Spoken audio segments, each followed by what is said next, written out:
Je suis Mathieu Lugrin. Je vais vous présenter ma thèse qui s'intitule Étude de l'interaction visqueuse avec décollement en régime hypersonique. C'est une thèse que j'ai effectuée au DACUB dans l'unité MASH, unité où je suis maintenant ingénieur de recherche, et qui a été encadrée, dirigée par Reynald Bure, et encadrée par Samir Benedine, Éric Garnier et Sébastien Esqueux. Et c'est une thèse qui est cofinancée par l'ONERA et par le CEA CESTA. En fait, c'est une étude qui même vient d'un besoin au départ du CEA, de connaître en fait, l'écoulement autour de corps d'entrée atmosphérique, donc comme on peut voir ici, à des nombres de Mach relativement élevés. Donc on est parti sur un nombre de Mach de 5, et en régime transitionnel, donc, et notamment l'écoulement sur cette partie reculée du corps de rentrée. Et c'est aussi des études qui sont intéressantes aujourd'hui dans des contextes un peu plus larges, et notamment qui sont d'intérêt dans des groupes NATO, sur des simulations un peu plus génériques de surface de contrôle en régime hypersonique. Et typiquement, on peut voir ici des résultats d'études qui ont été faites à R2CH sur l'engin Pré-X, où on voit notamment des problématiques liées à des flux de chaleur très élevés sur les gouvernes. Pardon.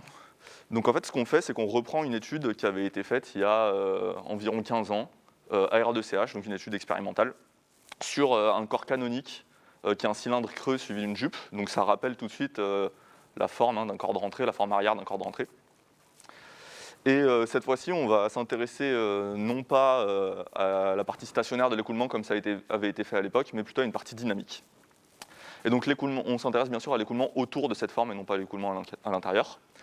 Et l'écoulement, je vais vous le présenter rapidement. Donc on a en fait une forme qui est donc un cylindre suivi d'une jupe, c'est ce qu'on appelle nous une rampe de compression, avec un écoulement externe à Mach 5.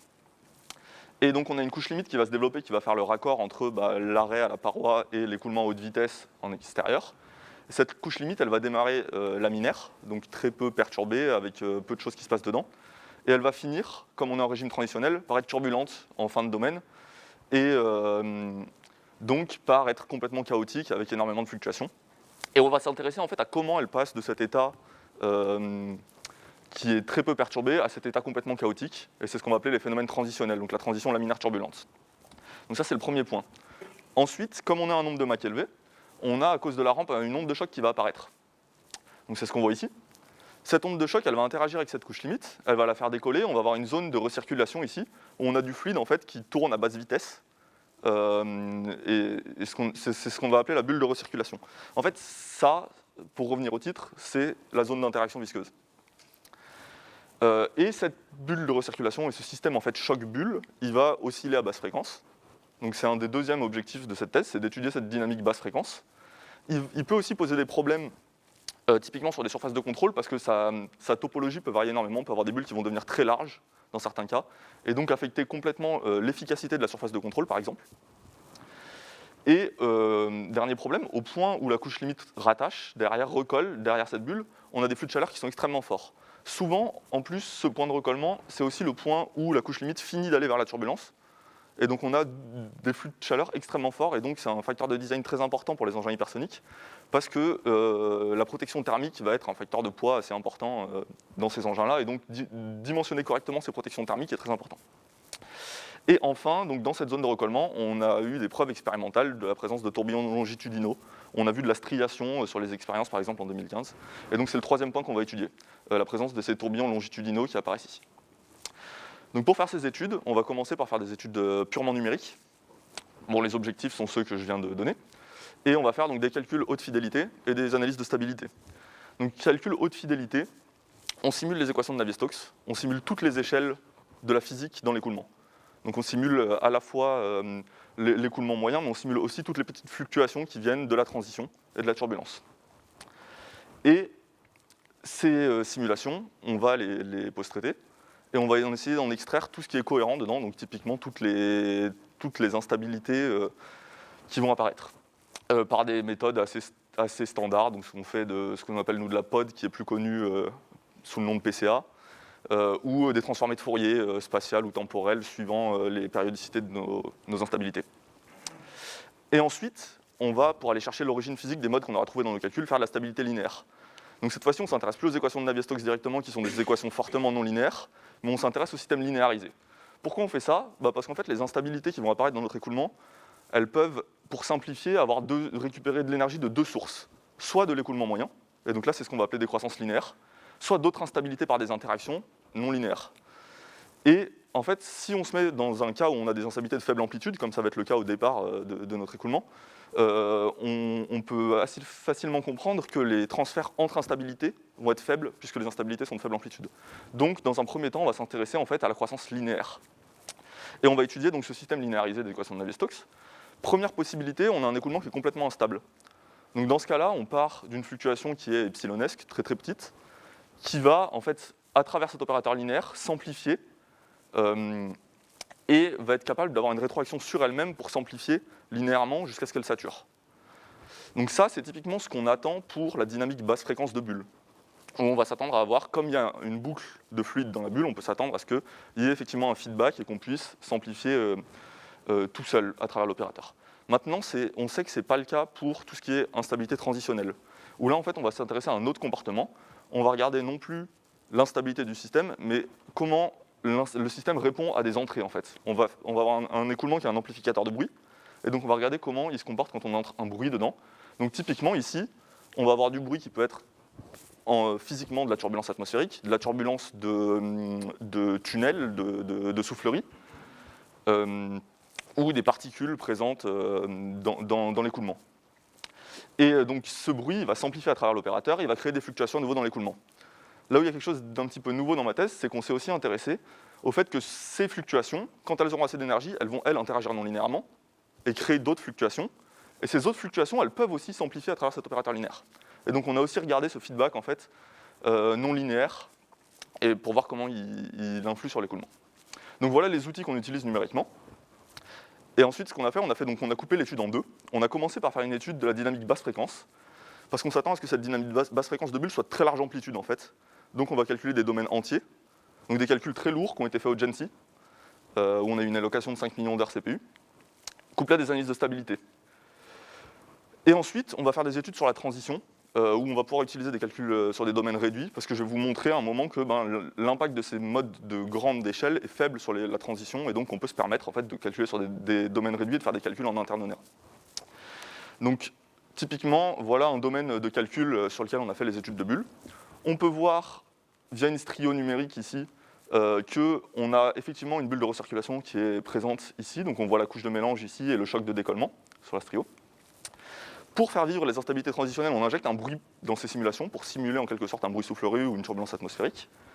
Et pour vous donner une idée, c'est des calculs qui sont sur des maillages d'1,5 milliard de points. Donc on est sur des calculs qui sont quand même assez lourds, surtout qu'il faut calculer sur des temps relativement longs, comme on a des dynamiques basse fréquence, alors qu'on a des écoulements extrêmement rapides, donc beaucoup de pas de temps, donc des calculs très lourds. Et premier résultat très intéressant qu'on a eu en faisant ces calculs, c'est qu'on s'est rendu compte que ce bruit, en fait, le niveau de ce bruit qu'on met, et potentiellement même la forme de ce bruit, est fondamental pour définir la topologie de la bulle. Et notamment, si on change en fait, le niveau de bruit qu'on injecte ici, on change la forme de cette bulle. Et donc ça nous amène tout de suite à quelque chose qui est fondamental en, fait, en hypersonique, c'est qu'on a besoin de données sur l'environnement vol ou sur l'environnement soufflerie pour pouvoir le simuler correctement. Parce qu'on va changer drastiquement nos écoulements, comme ils sont transitionnels, en fonction de ce niveau de bruit. C'est quelque chose où on a une sensibilité qui est beaucoup moindre si on était dans des cas habituellement tout turbulents ou des choses comme ça. Mais comme on est en régime hypersonique, on est dans des régimes transitionnels, on a vraiment ce problème. Et typiquement, je vous présente ici des tailles de bulles en fonction du niveau de bruit, avec en pointillé la valeur expérimentale à R2CH. Et on peut voir qu'en fait, on peut aller avec des bruits qui sont nuls à des bulles qui font la taille du domaine, et des niveaux de bruit très élevés, on va avoir plus du tout de bulles. Donc on a vraiment quelque chose qui est pathologique dans la définition de l'écoulement moyen.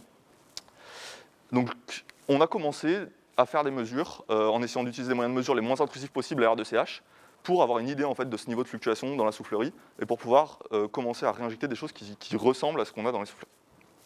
Donc si je reviens à mon calcul, on utilise les outils que je vous ai présentés tout à l'heure, notamment l'outil de stabilité pour voir, les outils de stabilité pour voir si les écoulements sont instables.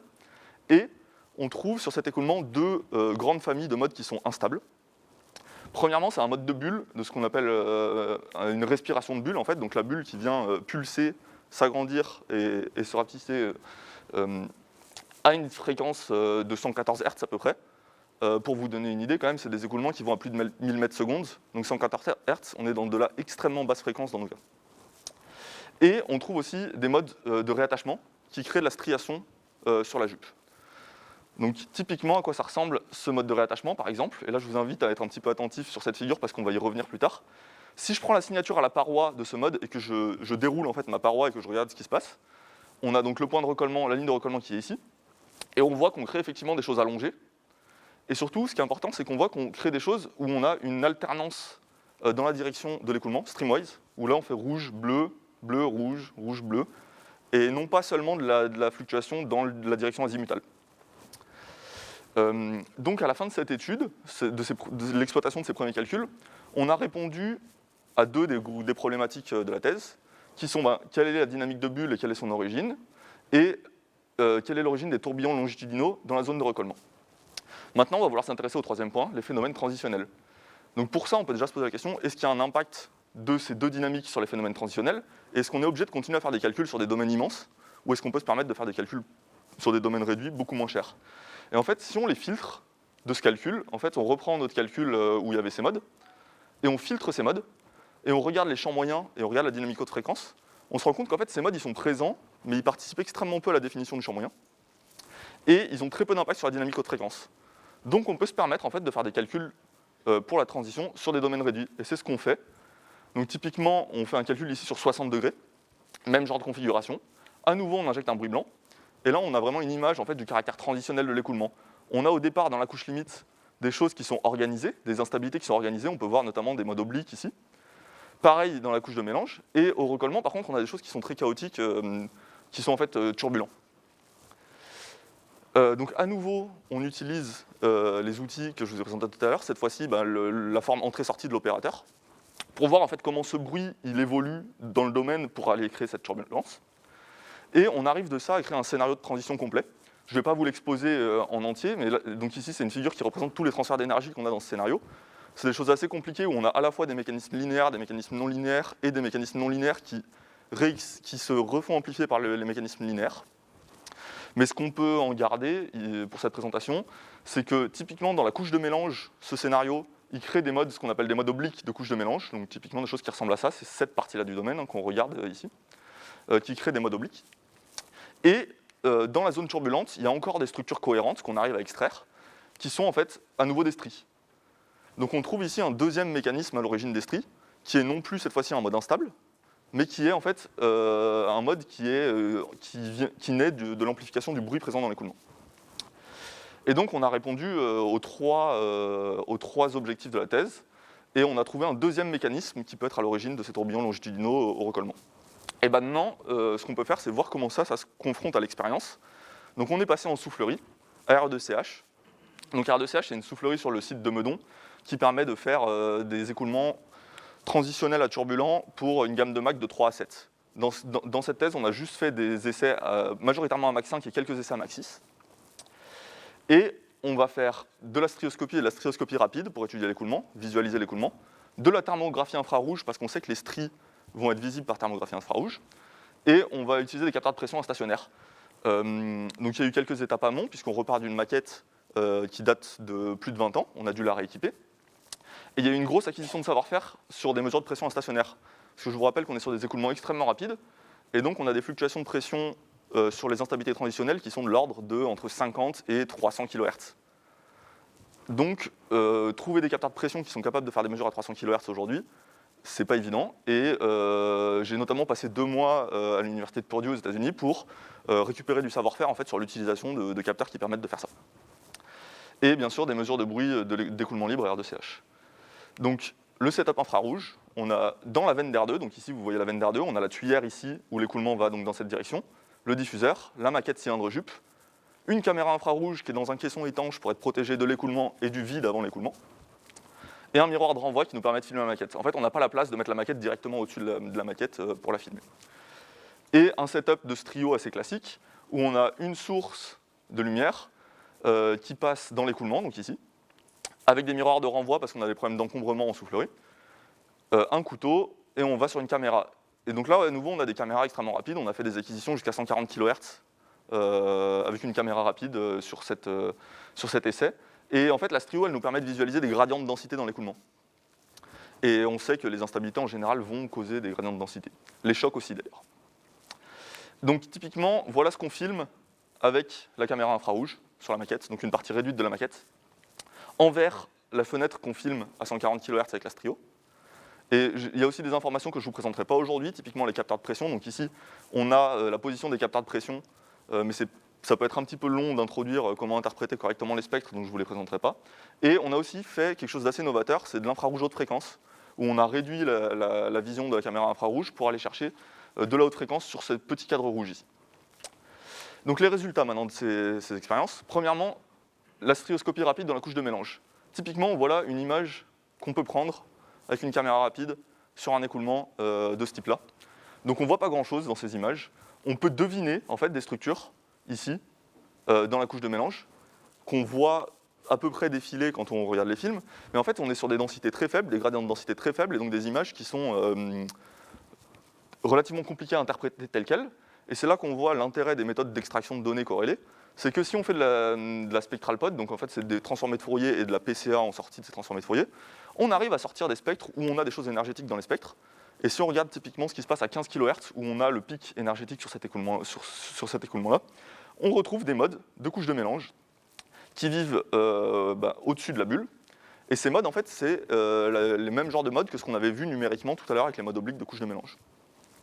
Maintenant, on peut faire la même chose sur l'infrarouge. Donc, ici, je vous présente un champ moyen infrarouge où on voit bien la striation. Donc on voit ici des stries.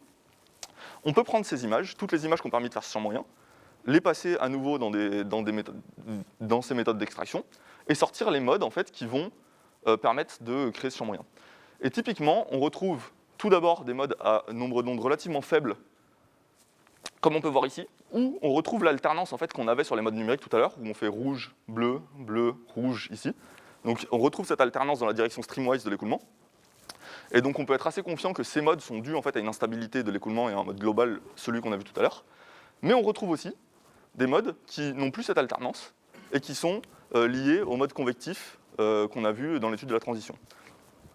Donc, en fait, on arrive par les études numériques et par les études expérimentales à donc, avoir des informations sur la transition de l'écoulement, puisqu'on a proposé un scénario et on a pu valider la présence de au moins 2 des instabilités qu'on voit dans ce scénario dans l'expérience.